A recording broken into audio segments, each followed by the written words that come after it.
जय माता दी। नवरात्रि का दूसरा दिन माँ ब्रह्मचारिणी को समर्पित है। शास्त्रों में माँ के हर एक स्वरूप की कथा का महत्व बताया गया है। माता की पूजा अर्चना से तप, त्याग, सदाचार और संयम की वृद्धि होती है। इनका कोई वाहन नहीं है। ये पैदल रहकर तप और साधना का संदेश देती हैं। देवी ने भगवान शिव को पुनः पति रूप में प्राप्त करने के लिए हजारों वर्ष तक बेलपत्र और फिर निर्जल व निराहार रहकर घोर तपस्या की, जिसके कारण उन्हें ब्रह्मचारिणी नाम मिला। शास्त्रों में ब्रह्मचारिणी का अर्थ तप की चारिणी यानी तप का आचरण करने वाली बताया गया है। देवी का यह रूप पूर्ण ज्योतिमय और अत्यंत भव्य है।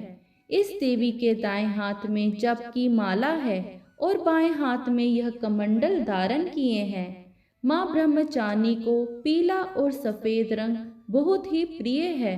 इस दिन आप अपने घर के मंदिर को गेंदे के फूल से सजा सकते हैं।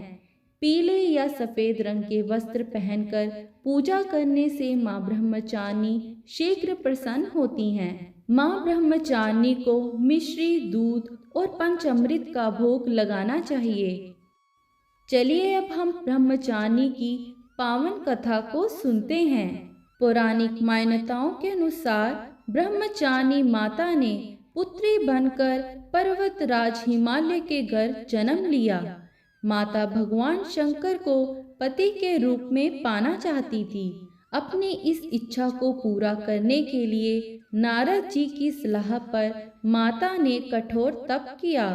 तपस्या के कारण ही इनका नाम ब्रह्मचारिणी रखा गया। 1000 वर्ष तक इन्होंने केवल फल फूल खाकर बिताए और 100 वर्षों तक केवल जमीन पर रहकर शाक पर निर्वाह किया। कुछ दिनों तक कठिन उपवास रखे और खुले आकाश के नीचे वर्षा और धूप में घोर कष्ट सहे। 3000 वर्षों तक टूटे हुए बिल्व पत्र खाए और भगवान शंकर की आराधना करती रहीं। इसके बाद तो उन्होंने सूखे बिल्व पत्र खाना भी छोड़ दिए। कई हजार वर्षों तक निर्जल और निराहार रहकर तपस्या करती रहीं। पत्तों को खाना छोड़ देने के कारण ही इनका नाम अपर्णा नाम पड़ गया। कठिन तपस्या के कारण देवी का शरीर एकदम क्षीण हो गया। देवता, ऋषि, सिद्धगण, मुनि सभी ने माँ ब्रह्मचारिणी की तपस्या को अभूतपूर्व पुण्य कृत्य बताया, सराहना की और कहा, हे देवी, आज तक किसी ने इस तरह की कठोर तपस्या नहीं की। यह तुम ही से ही संभव थी।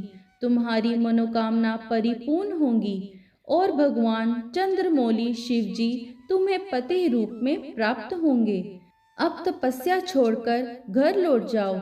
जल्द ही तुम्हारे पिता तुम्हें बुलाने आ रहे हैं। इस देवी की कथा का सार यह है कि जीवन के कठिन संघर्षों में भी मन विचलित नहीं होना चाहिए। माँ ब्रह्मचारिणी देवी की कृपा से सर्व सिद्धि प्राप्त होती है। दुर्गा पूजा के दूसरे दिन देवी के इसी स्वरूप की उपासना की जाती है। यहीं पर माँ ब्रह्मचारिणी की कथा समाप्त हुई। जय माता दी। आप सबका दिन शुभ रहे। धन्यवाद।